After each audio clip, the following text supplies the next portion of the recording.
Welcome to Networking RX, a podcast devoted to helping business professionals like you enhance your networking skills in order to become more proficient giving and receiving quality business referrals and improving the overall quality of your life and the lives of those around you.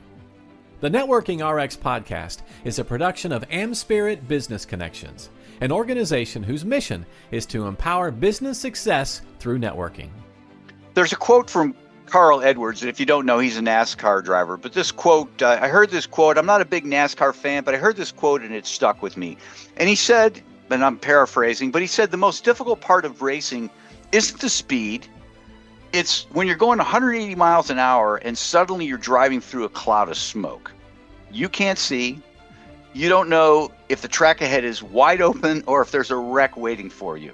I've been in some snowstorms like that. But at any rate, in that moment, you've got to decide. Do you push forward, or I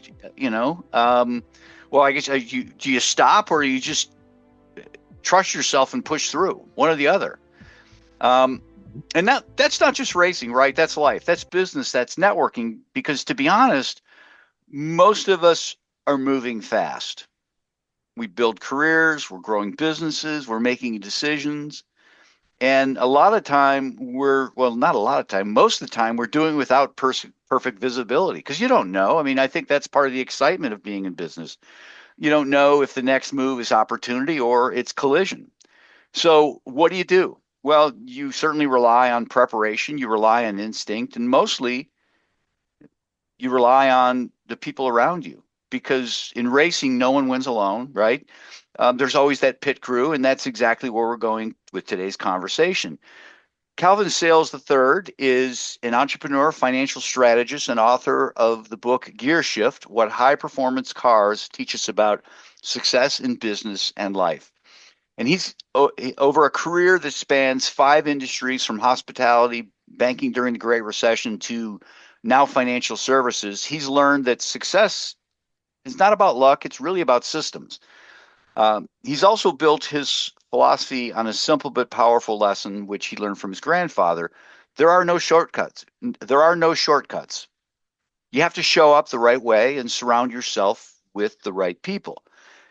Today, Calvin helps professionals and business owners engineer their success by building what he calls the ultimate pit crew, a strategic network designed to help them or you move faster, make better decisions, and win.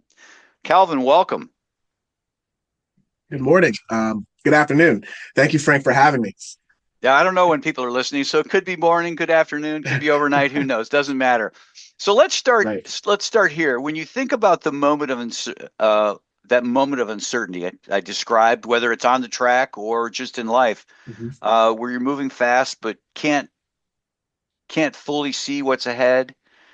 How has your network, your pit crew, helped you make the right decision? I mean, you've been in 5 different industries, and there were decisions along the way, and you didn't know how they were going to work out. But there might be 6, who knows? But how has your network helped you? So the first thing I'll say about your network and my network specifically, and just networking in general, is you have to know who to trust with what problem or what the issue is. And the thing that I always have to remember is I am not the first, and I will more than likely not be the last person in business to experience said problem or said mystery that needs to be solved. You just have to know where to go and who to lean on. And, someone has had the experience before you. And I think it's always best to recognize who that individual or group are and be able to, just come in, take the shield off, take the mask off, and just be ready to receive. And whatever that advice is, it's going to be great advice, right? But how you perceive that advice, it might be good because you're on the right track. You might find out that you're on the right track.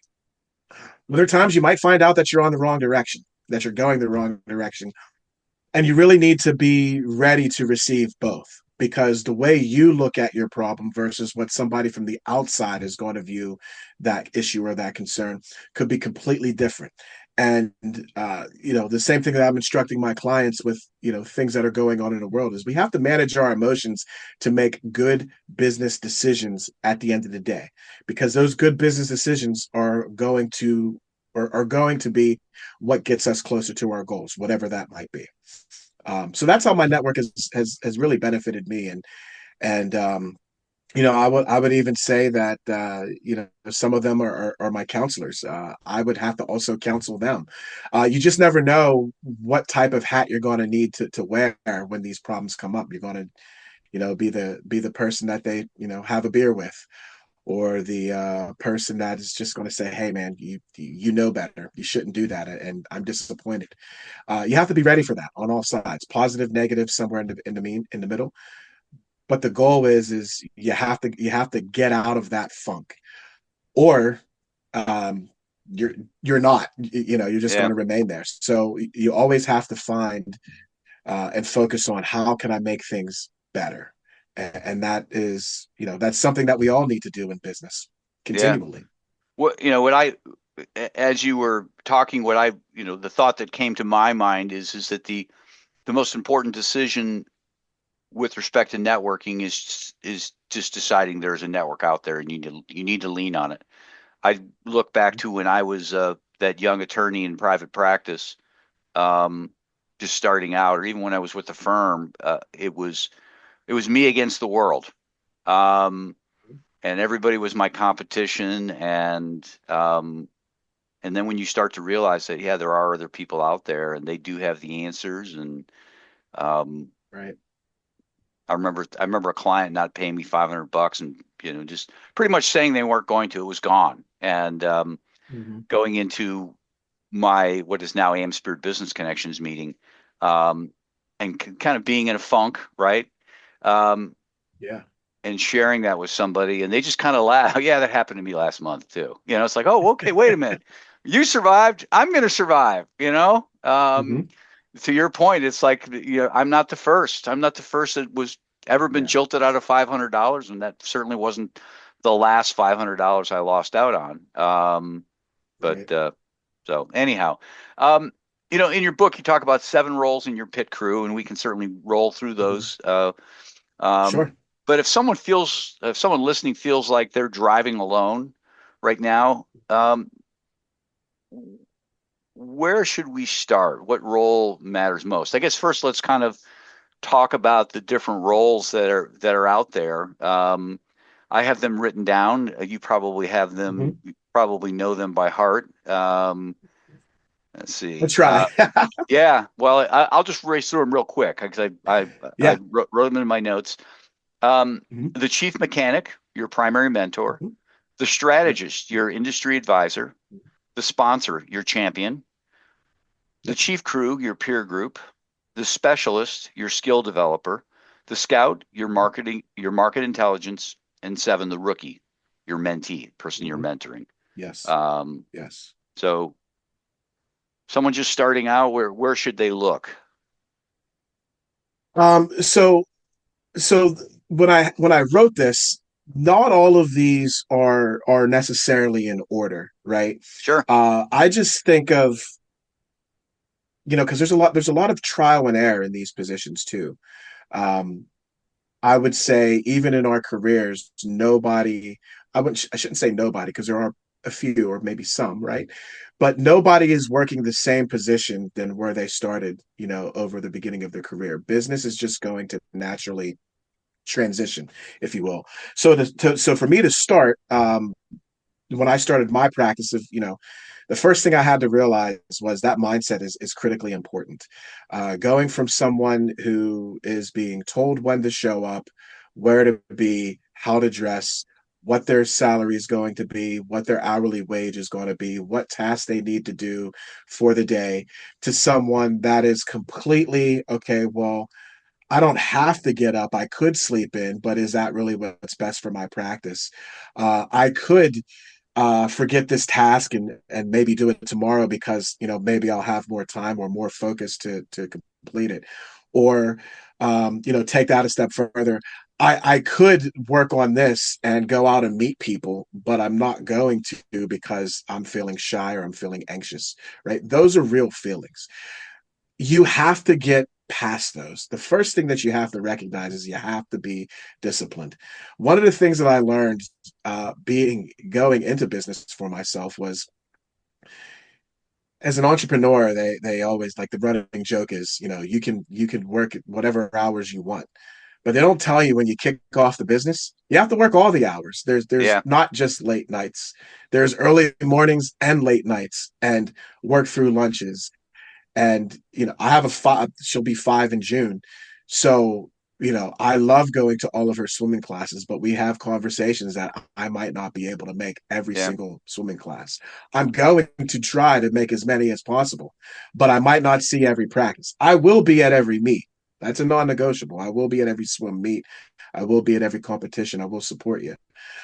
So the first thing that I always look for is someone who, in mentorship, is someone who's done it before, someone who remembers what it was like starting their business. And the most important part is someone that I can connect with. I'm not looking for my best friend. Um, I'm not looking for someone that's a yes man, if I may say that. Yeah. I'm looking for someone that's going to give me the deep, dark, ugly truth when I need to hear it. So that way I can become better. So the first challenge is finding that person. And that person could be your hiring manager. That person could be a recruiter. That person could be someone that you're assigned or even aligned with in your business. That person could be, someone that you meet in a Facebook group or a LinkedIn group. They just have to have good information, and you should vet them. You should have questions to them or be able to ask them, how is how are you mentoring and assisting me making your life or your business better, right? Not just how can they help me. It's a two-way street. So I would start with that mindset. Having that key mindset and understanding that you have to shift first Yeah. is going to help you find and design the appropriate pit crew for your business. So what you're essentially saying is you need that mentor first thing. You would Yeah, advise absolutely. getting the mentor. Absolutely. Yeah. No, Yeah. I mean, And I finding the right agree. one. Yeah. Well, Mhm. that's, I think that's true in anything. Mhm. My dad was a college professor, so you go through the doctoral program, and he was very fortunate. He finished his in 2 years. He came in Wow. already had a master's, but he was very fortunate. But he had a good person. He had a good person Mhm. who had his best interests at heart. And I, Right. over the years, had heard him have lots of conversations with other people who were thinking of going down the doctoral uh, route. And he said, you got to find yourself a good mentor because you will find people out there who have their best interests at heart. Hey, you're going to work on Yes. my research for the next 5 years, and I'm going to, you know, teach my classes and do Mhm. it's a total manipulation. And not Sure. having that right person is can be hurtful. And Yes. having the person who has what I call a good bedside manner. I don't mind the ugly truth. Um, I don't need I don't need to feel bad over it though. I don't think anybody Yeah. does. Um, Right. and I can think of people who've mentored me who've have made me feel bad. Mhm. It's what I needed to hear, but I didn't need to hear it like that. And I've had other people Like who have that. Yeah. who have quietly shared with me, I think you need to take this path, and here is why. And in the Mhm. end, make you feel good about making the decision, that they're pushing you towards, Sure. right? There's no resentment there. Sure. Yeah, you're right. Um, Right. a lot of people network. I think we all network, right? Yeah. I assume you're married, you met your Yes. wife. It was networking Yeah. somehow, some way. Um, Uh, Kind of. It was OK Cupid. oh, okay. It was a dating app. Yeah, it All was a right. dating app. All So right. in Pittsburgh we have a lot of bars, and trying that, the definition of insanity, doing Okay. something so many times you think the result's going to be different. Believe it or not, all those results were the same. So I did something different. I got a different result. All Imagine right. that. Okay. You got me on that one. But you and your wife, you go out, right? how'd you Oh, find a absolutely. how'd you find a babysitter? It wasn't an app. Absolutely. No, Yeah. absolutely not. It's somebody you knew, you liked, you trusted. So anyhow, we all network, Absolutely. right? But Yes. not all of us intentionally build relationships. Um, Right. so in your mind, what's the difference between having a contact or having contacts and actually having a functioning pit crew, as you put it? Yeah, absolutely. So contacts are just, what they are. It's a listing, so to speak.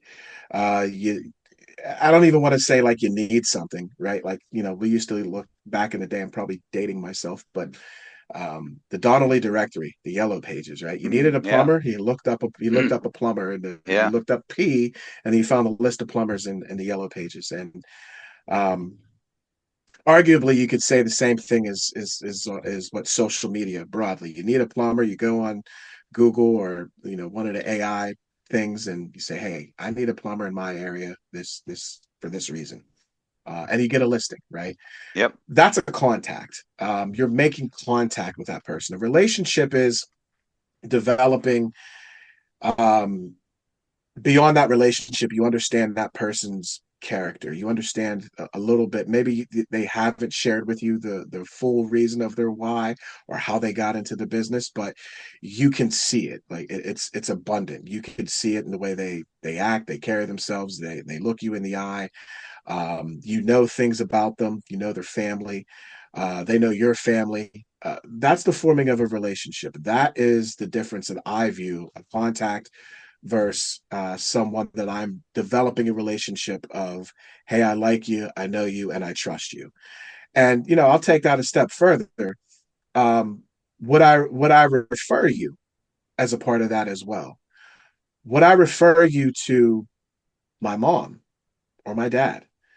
If you are someone who's trustworthy and you need to get access to my house.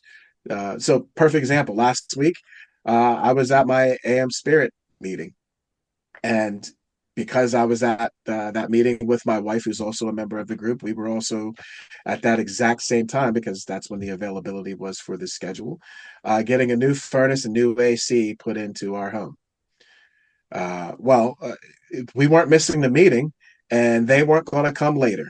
So we had to do the only thing we could do, which was basically give them the keys to our unlocked home or our locked home to unlock and go in right. and do what they need to do. So in that instance, if I had not trusted the owner of that company or had a relationship with the owner of that company and known that it's not only just knowing her and her husband, but also knowing her mom and her dad and the rest of her family and she knowing my wife, without that relationship, that wouldn't have happened.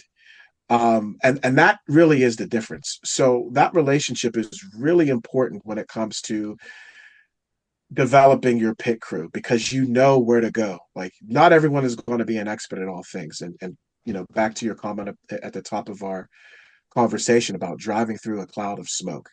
I would say the same thing with snowstorms and fog. The only thing that you might be able to see might be the lines on the road. And maybe if you have navigation sitting on your dashboard now, you know what turn is coming because you have a map there. Yeah, Planes would be the exact same way. They're depending on their instruments, but because they can't necessarily see, 500 yards in front of them, they have to have the faith that they're being guided by the indicators and markers that are either on the road or their instruments. Having a good pit crew they are the people that are those instruments that are guiding you. They're the people that are going to see the things you cannot see or miss. Um, and to that analogy, I'm thinking of NASCAR, but you're driving in a circle and you see a cloud of smoke and you can't see anything. You have to trust that person that's going to be in your ear telling you which direction to go, how fast to go.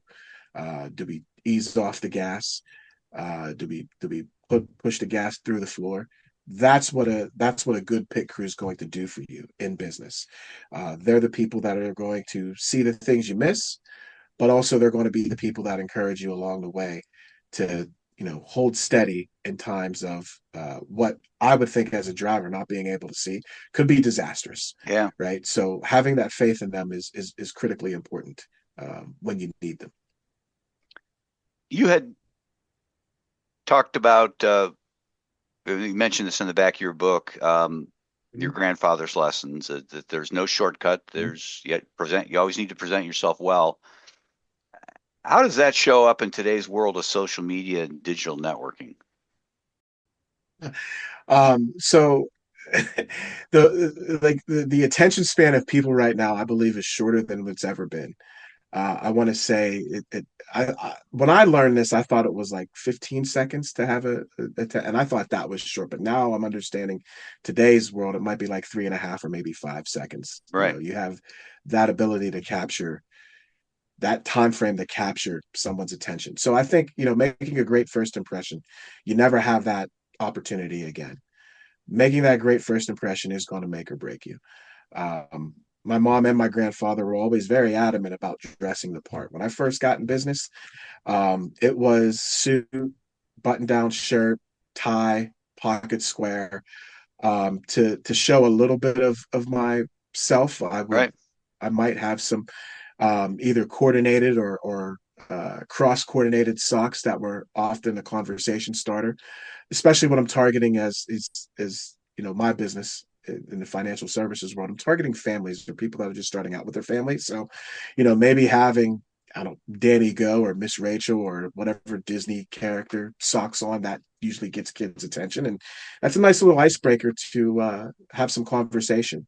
But if I'm not dressed like that, that conversation doesn't happen. If I'm not appearing as a professional, it's going to take that much longer for them to trust me. And this goes with not being shortcuts. You got to do what you say you're going to do. You have to, if you miss, you have to say I missed. And that be it. I don't, and I'm still terrible at this. Hey, I had this going on, and making an excuse to not do the thing that I said I was going to do. So I always want to do what I can, and there's no shortcut to really earning someone's trust. You're building a house. You build anything, it's going to take time, it's going to take care, it's going to take dedication to see it all the way through the end. But when you destroy something, all it takes is one swipe of a wrecking Yeah. ball for something to be totaled and Yeah. completely wrecked.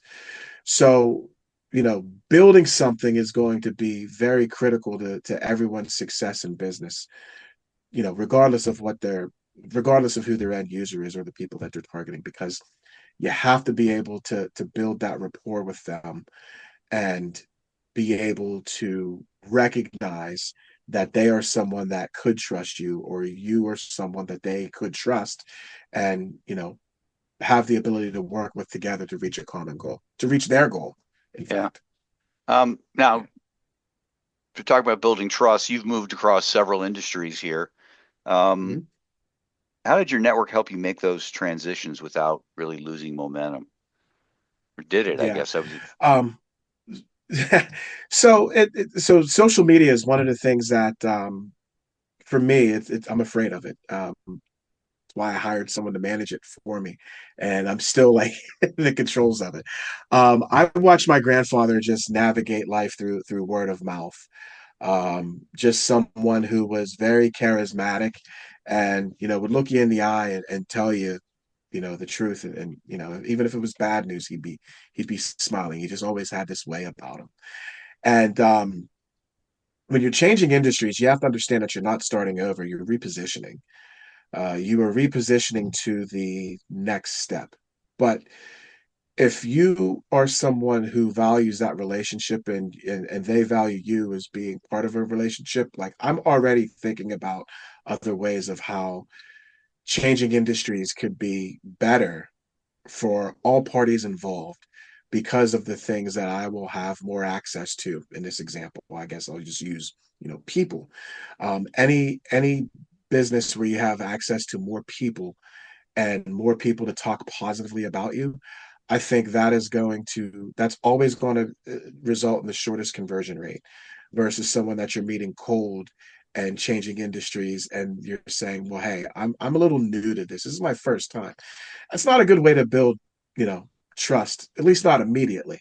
Right. Maybe that person will come back, But the idea behind that is, they're coming to you in that example to be someone that is going to know the answer. And if you don't know the answer, to go out and find the answer the appropriate way rather than to just guess. And I think not knowing the answer to so in some circumstances is also a great way to build rapport as well. So I look at it as repositioning, and how many more people can I impact in a positive way? My first job was, being an entrepreneur, besides working in my grandfather's barbershop, was cutting grass. I remember when me and my buddy, his name's Sean, best friend growing up. Our birthdays are the same day. I'm a year older. We just said, hey, we're going to go ring these people's doorbells, and we're going to work together to see if we can get them to allow us to cut their yards. Mm. And we used to have this little saying, "You ring, I sing." I had the greatest fear, and this is not a lie. I wish he was here to tell us this and corroborate. I would not ring anyone's doorbell. I would not walk up to anyone's door. I would not do that for any reason. My buddy Sean, he would go ring any doorbell. He was like, I don't care. I'm gonna walk up and ring the doorbell. And I'm gonna stand there. And I'm like, well, what are you gonna do when you stand there? I'm gonna let you talk because I don't do good with people. So we had this saying was he'd ring, I'd sing, and we literally walked our neighborhood and he would ring every doorbell and I would sing and I would we had it was so simple. We had magnetic strips and 8 by, or I guess they were 3 by 5 cut out pieces of cardboard, and back then in the 90s, like we always thought like the best saying, like if it rhymed it made the most sense, like you wouldn't Yeah. forget it, right? So our sales and Killmeyer grass cutting service, you grow it, we mow it. And that would we'd give little magnets out, Right. pasted to the back of a piece of paper, and we'd ask them to put it on their fridge. And that, if they go on vacation or they can't cut the grass for whatever reason, they give us a shot and give us a call. And we did our entire, and this is before, we even had driver's licenses. We were probably like 13, 14 years old. And then to the houses that we didn't reach, we'd go back out and we'd sell snow cones. His dad would come home with a big block of ice and the old school ice shaver, Yeah. and we'd drag that thing around with a wagon and one of those little recumbent bikes, and we'd drive around the neighborhood. The same neighborhood we'd drive the tractor around on the push lawnmower in the back. So those instances right there are how you can use your network to carry you forward. That opportunity, believe it or not, actually got me recognized in the neighborhood and got me one of my first professional jobs and opportunities, because you just never know who knows somebody else, or who is in need of a body to, in my case, wash dishes at my first job out of college, which was Quaker Steak and Lube. And I'm just so thankful because you never know who somebody knows. And where I live in Pittsburgh, we call it 6 degrees of separation, or 6 degrees of Kevin Bacon, where somebody who knows somebody who knows somebody who Yeah. now comes back around and knows you. So that networking piece is very important. You just never know, and I feel always very fortunate, and like I'm the luckiest guy on the planet, for those reasons. Let's shift gears here. Sure. Kelvin, let's talk about you, what you're up to, how people can help you, how they can get a hold of you. Sure. So, best way to get a hold of me is, you can call my cell phone. Uh, I don't know if it'll be posted, but I'll say it: 412-965-7076. Call me. Leave a message. Um, I don't have an outgoing message on my voicemail, just heads up, because I try to answer every call. That has backfired on me. So, again, I don't like my voice. I don't like recording it. Um, I'm blushing a little bit. That's okay. Email Calvin at Verdicts Wealth, and what I do, Calvin at verdictswealth.com. And that's Verdict spelled V as in Victor, E as in Edward, R as in Radical, T as in Thomas, I as in Indigo, X as in X-ray, wealth.com. A little bit of a play on words there. The I stands for integrity. So I know the EX is a geometric term. The IX is me. So I want to always operate with integrity and honesty and transparency when I meet with anyone, whether it be a client or a prospect or someone I'm considering bringing on to work with as well. What I do is I present myself as I'm in the peace of mind business. So Verdict's Wealth Strategies is basically my DBA, just brokering through different insurance carriers, but my home is New York Life currently as we're recording this, and very honored just to be in that